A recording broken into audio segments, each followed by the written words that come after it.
तो दोस्तों जैसा कि आप देख सकते हैं ये जो सीआरपीएफ की ओर से नई भर्ती आ रही है, इसका जो ऑफिशियल नोटिफिकेशन है आप देख सकते हैं। Ministry of home affairs directorate general CRPF यानी कि सीआरपीएफ की ओर से एडवर्टाइजमेंट कर दिया गया है इस भर्ती के लिए।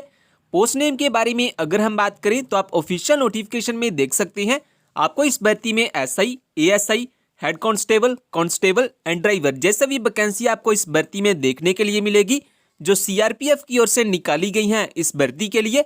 जय हिंद दोस्तों, स्वागत है आपका हमारे यूट्यूब चैनल न्यू सरकारी जॉब्स में। तो आज की वीडियो में हम बात करेंगे ये जो सीआरपीएफ की ओर से नई भर्ती आ रही है इसकी वैकेंसी की डिटेल्स के बारे में। किस भर्ती में आपको कौन कौन सी पोस्टर्स देखने के लिए मिलेगी एंड टोटल आपको कितनी वैकेंसी मिलेगी इस भर्ती में जो सीआरपीएफ की ओर से एडवर्टाइजमेंट की गई है इस भर्ती के लिए। तो इस भर्ती में आपको CRPF constable, head constable, driver and inspector जैसे भी वैकेंसी आपको इस भर्ती में देखने के लिए मिलेगी जो सीआरपीएफ की ओर से निकाली गई हैं इस भर्ती के लिए। महिला एंड पुरुष दोनों इस भर्ती में अप्लाई कर सकते हैं, अपना एप्लीकेशन फॉर्म फिल कर सकते हैं। चाहे आप भारत के किसी भी राज्य से बिलोंग करते हैं आप इस भर्ती में अपना एप्लीकेशन फॉर्म फिल कर सकते हैं। इसके साथ साथ इस भर्ती के जो एप्लीकेशन फॉर्म फिल किए जाएंगे उसको फिल करने के लिए आपके पास जो एजुकेशन क्वालिफिकेशन होनी चाहिए वो होनी चाहिए कम से कम 10वीं या फिर 12वीं पास की मार्कशीट। तो अगर आपके पास 10वीं या फिर 12वीं पास की मार्कशीट है तो ये वीडियो आपके लिए काफ़ी इंपॉर्टेंट हो सकती है। आप इस भर्ती में अपना एप्लीकेशन फॉर्म फिल कर सकते हैं, इस भर्ती में अप्लाई कर सकते हैं। इन सब चीज़ों के बारे में डिटेल में हम इस वीडियो में बात करेंगे, लेकिन ये बताने से पहले अगर आप हमारे चैनल पर नए आए हैं तो प्लीज़ सब्सक्राइब कर लीजिए हमारे यूट्यूब चैनल न्यू सरकारी जॉब्स को, जॉब्स के लेटेस्ट अपडेट सबसे पहले पाने के लिए। तो दोस्तों सबसे पहले हम बात कर लेते हैं ये जो सीआरपीएफ की ओर से नई भर्ती आ रही है इसकी वैकेंसी की डिटेल्स के बारे में। किस भर्ती में आपको कौन कौन सी पोस्टर्स देखने के लिए मिलेगी एंड टोटल आपको कितनी वैकेंसी मिलेगी इस भर्ती में जो सीआरपीएफ की ओर से एडवर्टाइजमेंट की गई है इस भर्ती के लिए। तो इसमें आपको कांस्टेबल जीडी की टोटल 4829 वैकेंसी मिलेगी, हेड कांस्टेबल की आपको टोटल 2762 वैकेंसी, सब इंस्पेक्टर की आपको total 702 vacancy, assistant sub inspector की आपको 1193 वैकेंसी एंड ड्राइवर की आपको टोटल 1072 वैकेंसी मिलेगी इस भर्ती में। एंड टोटल वैकेंसी के बारे में अगर हम बात करें तो आपको इस भर्ती में टोटल 10,558 वैकेंसी मिलेगी इस भर्ती में जो सीआरपीएफ की ओर से एडवर्टाइजमेंट की गई है इस भर्ती के लिए। इसके बाद अगर हम बात करें मंथली सैलरी के बारे में कि अगर आपका इस भर्ती में सिलेक्शन हो जाता है देन आपको जो मंथली सैलरी दी जाएगी इस जॉब में वो कितनी दी जाएगी। तो कांस्टेबल जीडी एंड ड्राइवर में जो आपको मंथली सैलरी मिलेगी वो मिलेगी 21,700 से लेकर 69,100 तक, काफ़ी अच्छी सैलरी आपको मिलेगी इस जॉब में। इसके अलावा हेड कांस्टेबल में जो आपको मंथली सैलरी दी जाएगी वो दी जाएगी 25,500 से लेकर 81,100 तक। एंड सब इंस्पेक्टर में जो आपको मंथली सैलरी मिलेगी वो मिलेगी 44,900 से लेकर 1,42,400। एंड असिस्टेंट सब इंस्पेक्टर में जो आपको मंथली सैलरी दी जाएगी वो दी जाएगी 35,400 से लेकर 1,12,400 तक।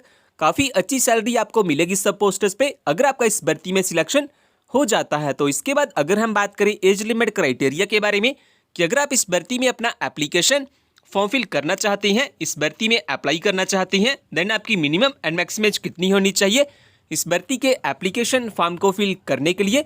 तो अगर आप कांस्टेबल जीडी में अप्लाई करना चाहते हैं तो आपकी जो एज है वो 18 से 25 साल के बीच में होनी चाहिए। इसके अलावा अगर आप हेड कांस्टेबल में अप्लाई करना चाहते हैं तो आपकी जो एज है वो 18 से 25 साल के बीच होनी चाहिए। इसके अलावा अगर आप सब इंस्पेक्टर में अप्लाई करना चाहते हैं तो आपकी जो एज है वो 18 से 30 साल के बीच होनी चाहिए। इसके अलावा अगर आप असिस्टेंट सब इंस्पेक्टर में अप्लाई करना चाहते हैं तो आपकी जो एज है वो 18 से 25 साल के बीच में होनी चाहिए। एंड लास्ट में अगर आप ड्राइवर की पोस्टर्स में अप्लाई करना चाहते हैं तो आपकी जो एज है वो 18 से 27 साल के बीच में होनी चाहिए। तो ये बात होगी एज लिमिट क्राइटेरिया के बारे में कि अगर आप इस भर्ती में अपना एप्लीकेशन फॉर्म फिल करना चाहते हैं देन आपकी मिनिमम एंड मैक्सिमम एज कितनी होनी चाहिए इस भर्ती के एप्लीकेशन फॉर्म को फिल करने के लिए। इसके बाद दोस्तों अगर हम बात करें कि अगर आपने हमारा जॉब्स के लेटेस्ट टेलीग्राम ग्रुप ज्वाइन नहीं किया तो जॉब्स के लेटेस्ट अपडेट सबसे पहले पाने के लिए आप हमारे टेलीग्राम चैनल को भी ज्वाइन कर सकते हैं। टेलीग्राम चैनल का लिंक आपको डिस्क्रिप्शन में मिल जाएगा। इसके बाद अगर हम बात करें एजुकेशन क्वालिफिकेशन के बारे में कि अगर आप इस भर्ती में अपना एप्लीकेशन फॉर्म फिल करना चाहते हैं देन आपके पास कौन कौन से एजुकेशन सर्टिफिकेट होने चाहिए इस भर्ती के एप्लीकेशन फॉर्म को फिल करने के लिए। तो अगर आप कांस्टेबल जीडी में अप्लाई करना चाहते हैं तो आपके पास केवल 10वीं पास की मार्कशीट होनी चाहिए। अगर आप हेड कांस्टेबल में अप्लाई करना चाहते हैं तो आपके पास कम से कम 12वीं पास यानी कि 12th पास की मार्कशीट होनी चाहिए। इसके अलावा अगर आप सब इंस्पेक्टर या फिर असिस्टेंट सब इंस्पेक्टर में अप्लाई करना चाहते हैं तो आपके पास कम से कम ग्रेजुएशन डिग्री यानी कि बैचलर डिग्री होनी चाहिए।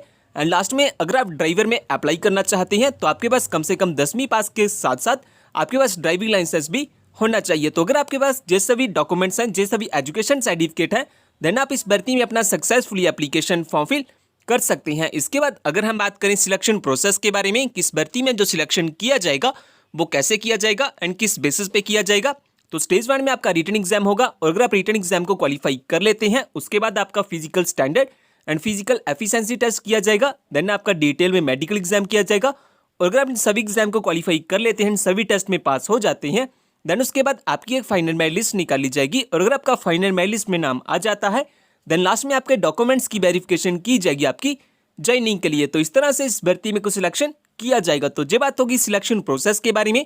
इसके बाद अगर हम बात करें जो आपका फिजिकल टेस्ट करवाया जाएगा इस भर्ती में, उसमें मेल कैंडिडेट्स के लिए क्या क्राइटेरिया है एंड फीमेल कैंडिडेट्स के लिए क्या क्राइटेरिया है।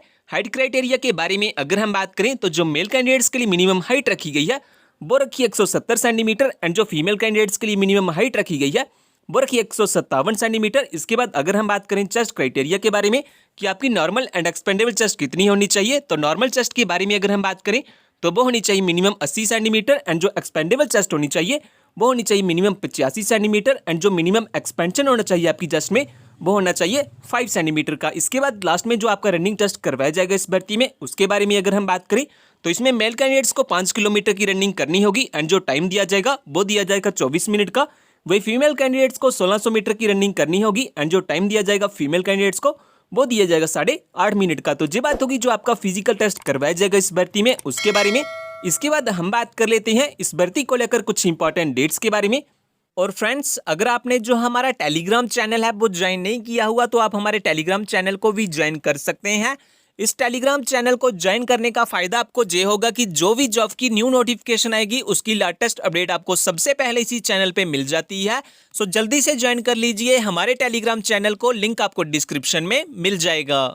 इंपॉर्टेंट डेट्स के बारे में अगर हम बात करें स्टार्टिंग डेट और लास्ट डेट क्या है एप्लीकेशन फॉर्म को फिल करने के लिए, तो स्टार्टिंग डेट के बारे में अगर हम बात करें तो 28 अप्रैल 2022 से इसके जो एप्लीकेशन फॉर्म है वो लगना स्टार्ट हो जाएंगे और जो लास्ट डेट है एप्लीकेशन फॉर्म को फिल करने के लिए वह 27 मई 2022। तो आप 27 मई 2022 से पहले अपना जो एप्लीकेशन फॉर्म है वो फिल कर सकते हैं। इसके बाद अगर हम बात करें कि अगर आप एलिजिबल हैं और अप्लाई करना चाहते हैं इस भर्ती में, देन आपके पास कौन कौन से डॉक्यूमेंट होना सबसे जरूरी है। तो सबसे पहले तो आपके पास अपना date of birth proof certificate होना चाहिए। इसके बाद एजुकेशन सर्टिफिकेट में आपके पास कम से कम 10वीं पास की मार्कशीट होनी चाहिए।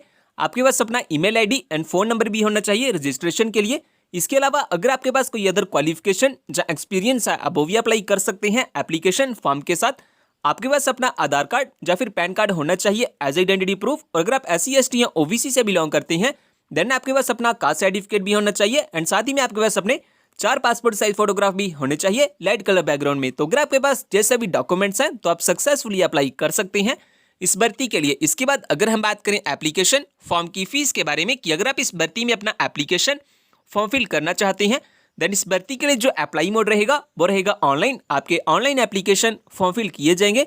आप लास्ट डेट से पहले अपना जो ऑनलाइन एप्लीकेशन फॉर्म है वो फिल कर सकते हैं। और अगर आप जनरल OBC या EWS से बिलोंग करते हैं देन आपकी जो एप्लीकेशन फी लगेगी वो लगेगी 200 रुपये। वही अगर आप SC ST से बिलोंग करते हैं देन आपकी जो एप्लीकेशन फी लगेगी वो लगेगी मात्र 100 रुपये। तो ये बात होगी एप्लीकेशन फॉर्म की फीस के बारे में।